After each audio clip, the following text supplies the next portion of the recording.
Assalamualaikum warahmatullahi wabarakatuh. Perkenalkan, nama saya Muhammad Sofwan dengan NIM 164234009. Di sini saya akan menjelaskan kembali apa yang saya dapat pada perkuliahan online kali ini melalui video kuliah profesi insinyur.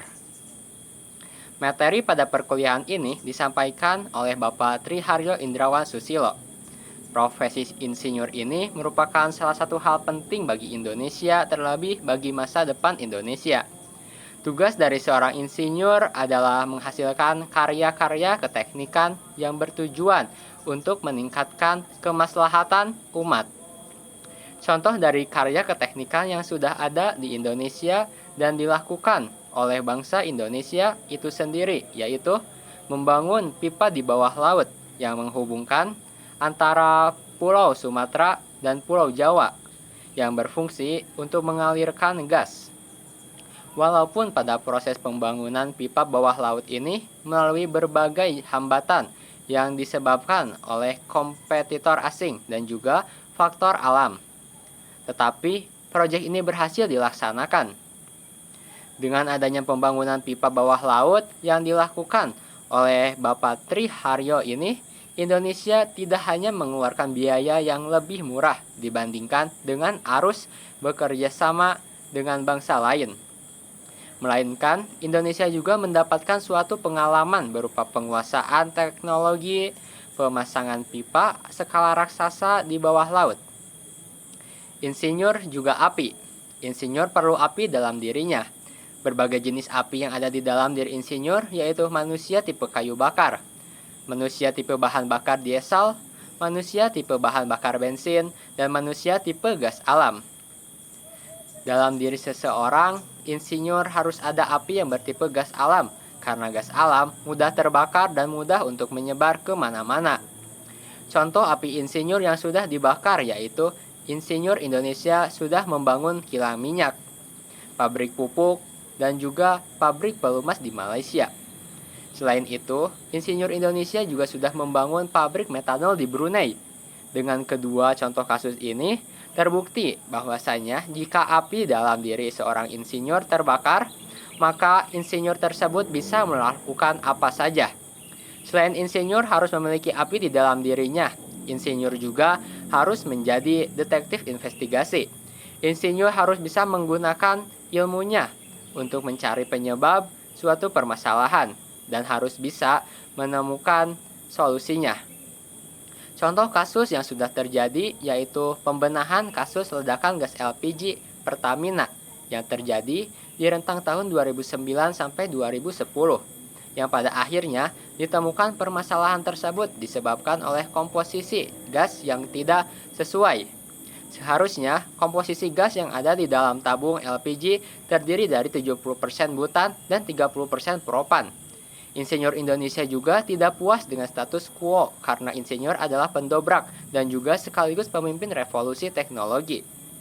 Pada tahun 2006, ITB memimpin suatu proyek revolusi biodiesel yang membuat Presiden mengeluarkan Instruksi Presiden nomor 1 tahun 2006 yang berisi terkait dengan penyediaan dan pemanfaatan bahan bakar nabati sebagai bahan bakar lain.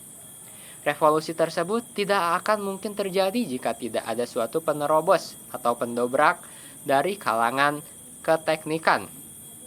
Banyak sekali karya-karya insinyur pada masa mendatang bagi kemaslahatan umat manusia di Indonesia. Contohnya yaitu pengonversian batu bara menjadi dimetil ether pengganti LPG. Pembangunan industri raksasa amonia urea dan metanol berbasis gas alam di Papua. Pengubahan pemakaian diesel di seluruh pembangkit yang ada di Indonesia Timur ke gas alam karena gas alam di Indonesia Timur itu sangat melimpah.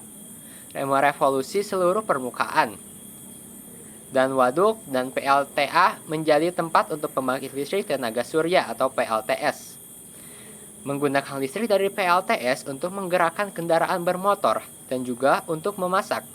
Menggeser pemakaian LPG yang saat ini masih impor ke pemakaian gas alam dengan jaringan gas rumah tangga. Melakukan pemisahan CO2 dari gas buang pembangkit listrik tenaga uap PLTU untuk diinjeksikan ke dalam bumi, dan penggantian bahan bakar minyak berbasis fosil ke biomasa. Kegagalan bagi seorang insinyur adalah suatu kerugian. Namun, ada satu kasus di mana kerugian tersebut disengaja untuk menyaingi kompetitor dari bangsa asing. Pada kasus ini, tim dari Bapak Tri Haryo harus membangun kilang terlebih dahulu di Malaysia, lalu membanting harga saat membangun kilang di Balikpapan. Beberapa upaya pembenahan dari sisi SDM untuk mencapai target masa depan, yaitu men-shift impor dan ekspor, dan memperbanyak PLTS sebagai upaya dari sisi renewable energy. Berbagai kebijakan ESDM terkait dengan diversifikasi energi harus dilakukan secara paralel, tidak hanya memprioritaskan satu hal.